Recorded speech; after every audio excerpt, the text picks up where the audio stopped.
Good morning, सुप्रभात। तो आज हम लोग दशमलव भिन्न के बारे में जानेंगे कि दशमलव भिन्न क्या होता है, दशमलव भिन्नों को हम लोग कैसे लिखते हैं, इसका जोड़ और घटाव, गुणा और भाग हम लोग कैसे करते हैं। तो सबसे पहले दशमलव के बारे में कैसे जानेंगे। दशमलव भिन्न का परिभाषा यहाँ लिखे हुए हैं, इसको समझो। जिस भिन्न के हर के रूप में 10 के घात का प्रयोग हुआ हो। देखो, जिस भिन्न के हर में 10 का घात मतलब होता है 10 का, इसमें एक घात है, इसमें 10 का 3 घात है, मतलब 3 जीरो है। 10 का 2 घात का मतलब 10 का 2 जीरो, 10 के एक के बाद 2 जीरो। तो इस तरह से घात मतलब उसका घातांक होता है। 10 का 1 घात मतलब 10, 10 का 2 घात मतलब 100, 10 का 3 घात मतलब 1000। तो हम लोग भिन्न को इस तरह से लिखते हैं, इसके हर में 10 का घात होना चाहिए। तो वैसा भिन्न को हम लोग दशमलव भिन्न बोलेंगे। जैसे 4 के नीचे 10 है, यानी 1 जीरो है, तो एक संख्या के बाद हम लोग दशमलव बैठाते हैं। जैसे 4 के बाद दशमलव बैठा दिए। देखो, यहाँ 5 के नीचे 1000 है, मतलब 3 जीरो है। इसका मतलब 5 लिखेंगे और 3 के बाद दशमलव बैठाएंगे। 3 मतलब 3 संख्या के बाद, 1 2 3, 3 के बाद दशमलव बैठा है। इस दशमलव भिन्न 2.5 अगर दिया है, अगर उसका उल्टा तरफ दिया रहे, जैसे 5/1000 था तो हम लोग दशमलव में बदले, और दशमलव में अगर दिया रहेगा तो हम लोग भिन्न में कैसे बदलेंगे। 2.5 है, इसका मतलब क्या है, 5 के बाद दशमलव है, माने एक संख्या दाहिने, हम लोग को दाहिने तरफ से गिनते हुए आना है कि कितने संख्या के बाद दशमलव है। तो देखो, दाहिने में 5 है और उसके बाद दशमलव आ गया है, माने एक संख्या के बाद दशमलव है। तो हम लोग क्या लिखेंगे, इसको 1 जीरो लिखेंगे। 25 माने उस संख्या को लिख लेंगे, 2 और 5 को लिख लेंगे, जो है बिना दशमलव का लिख लेंगे, और नीचे 10 लिखेंगे। 10 का मतलब होता है कि एक संख्या के बाद दशमलव है। देखो, जैसे यहाँ पर इसको अगर इस तरह से लिखना चाहेंगे तो यहाँ देखेंगे 5 बट्टा करके 1 2 3, माने 3 जीरो, यानी 1 लिख के 3 जीरो लिखेंगे, माने 5/1000 लिखेंगे। अब दशमलव का भिन्न को कैसे जोड़ेंगे या कैसे घटाएंगे, इसको हम लोग देखेंगे। तो इसका नियम सबसे पहले तो हम लोग को जानेंगे कि इसका क्या नियम है। पहले कैसे हम लोग दशमलव भिन्न को जोड़ते हैं। तो दशमलव भिन्न को इस प्रकार लिखते हैं, दशमलव बिंदु एक दूसरे के ऊपर नीचे रहे। दशमलव भिन्न को ऐसा लिखेंगे कि दशमलव का बिंदु जो है एक दूसरे का ऊपर और नीचे रहे। देखो, अभी लिख के हम बताते हैं। जैसे इसको हल करेंगे तो पहला ये वाला है, तो इसको लिख लेंगे 358.085। अब दूसरा लिखेंगे, इसको लिखेंगे। तो दशमलव को देखो, यहाँ पर दशमलव है तो यहाँ दशमलव डालेंगे, सीधा सीधी होना चाहिए। और इसके दशमलव के बाएं तरफ है 42, तो यहाँ लिखेंगे 42। और दशमलव के बाद है 91, तो यहाँ लिखेंगे 91।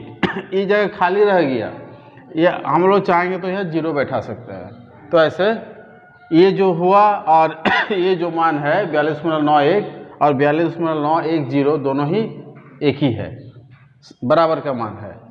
अब देखो, इसको अब लिखेंगे तो देखो, ये दशमलव है तो दशमलव यहाँ डाल देते हैं, और दशमलव के बाएं तरफ जो संख्या है 25 लिख देंगे, और दाएं तरफ क्या है 55, 5 5, और यहाँ पर जगह खाली रह जाता है तो यहाँ जीरो डाल देंगे।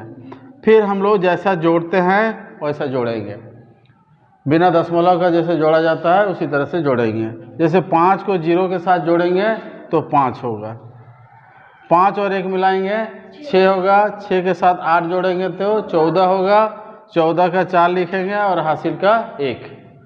फिर 5 और 1 जोड़ देंगे, 6 हो जाएगा, 6 के साथ फिर 9 जोड़ देंगे तो 15 हो जाएगा, 15 का 5 लिखेंगे और हासिल का 1।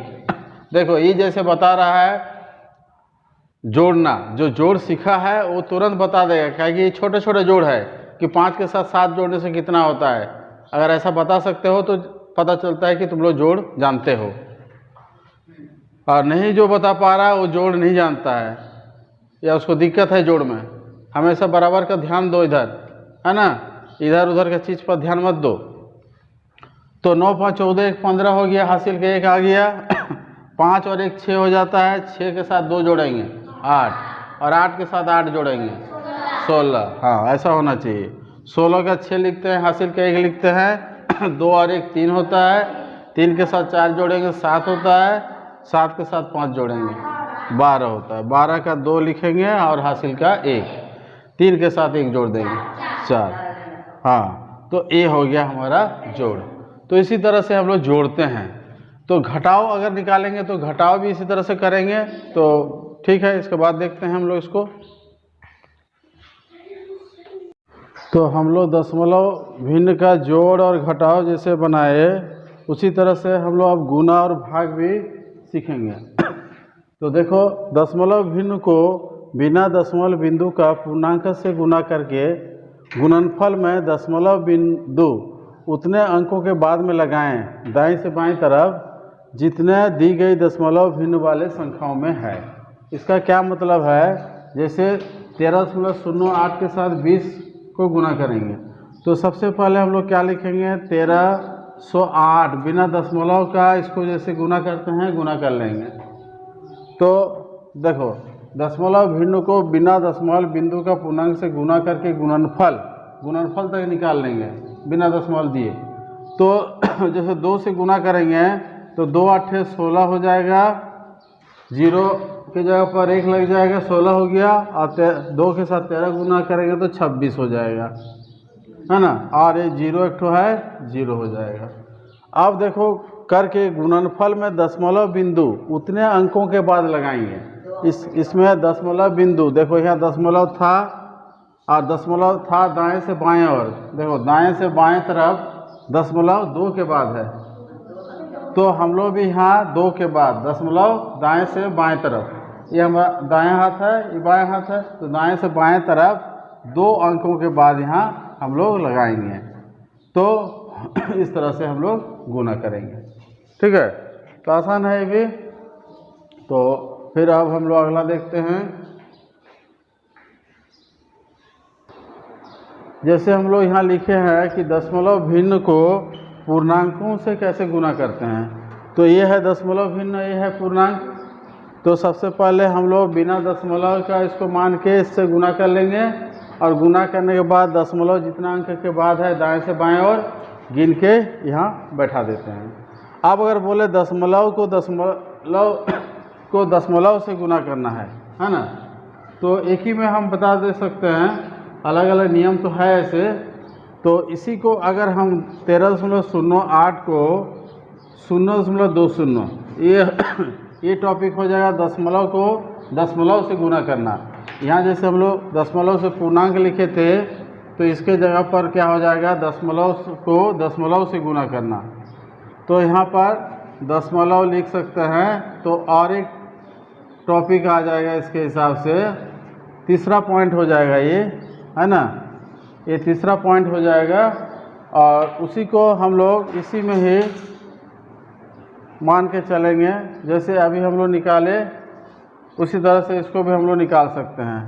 तो ठीक है, पहले हम लोग लिख लेते हैं इसी को ही, 13.08 गुना 0.20। तो जैसे हम लोग गुना करते हैं बिना दशमलव का, इसको गुना कर लेंगे तो क्या हो जाएगा, 2 8 16, 2 13 दूनी 26 अभी निकाले थे हम लोग, इतना निकाले थे, तो बस उतना लिख लेंगे। फिर देखो यहाँ 2 अंक के बाद दशमलव है, और इधर भी 2 अंकों के बाद दशमलव है। तो 2 और 2 मिलाने से होता है 4। तो हम लोग इसमें 4 अंकों के बाद 2 3 4 यहाँ पर दशमलव बैठाएंगे। तो ऐसा करके हम लोग इसको दशमलव से दशमलव का गुना करके निकाल सकते हैं।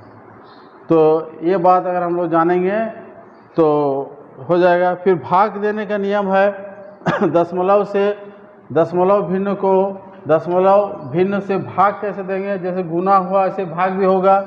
या गुना की जगह पर अगर हम चाहेंगे भाग देना, तो देखो भाग के लिए भी हम बताते हैं भाग करना। तो ये हो जाएगा चौथा नियम, जिसको हम लोग बोलेंगे कि दशमलव भिन्न को दशमलव से हम लोग कैसे भाग देंगे। है ना। तो एक उदाहरण हम लोग ले लेते हैं भाग के लिए, तो इसी में समझ में आ जाएगा।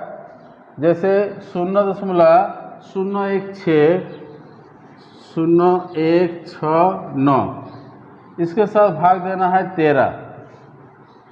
13 मतलब दशमलव को दशमलव से नहीं पूर्णांक से भाग दे रहे हैं, है ना। तो या दशमलव भिन्न को दशमलव से नहीं लिखेंगे, तो यहाँ हम पहले लिखेंगे पूर्णांक। कोई एक पूर्णांक से हम भाग दे रहे हैं, दशमलव को पूर्णांक से भाग दे रहे हैं, पूर्णांक से। तो ये दशमलव है और ये पूर्णांक है। तो जैसे हम लोग अभी थोड़ा देर पहले गुणा किए थे, उसी तरह से इसको भी हम लोग करेंगे। इसमें देखो एक और तरीका हम बता रहे हैं, जैसे 0.169/13 इसको भाग कर लेंगे, बिना दशमलव लगाए भाग कर लेंगे।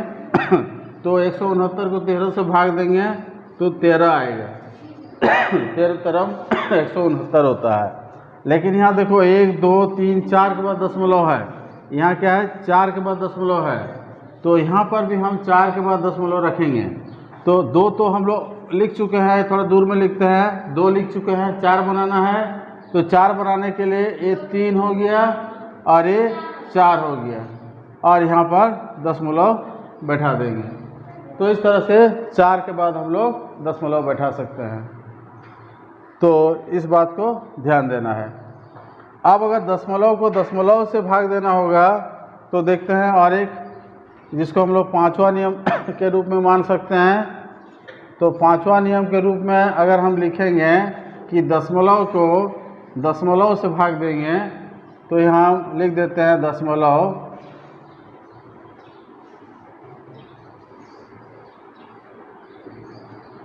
तो इसी को ही अगर हम दशमलव बना देते हैं, मान लो 0.13 ऐसे बना दिए हम, तो क्या करेंगे।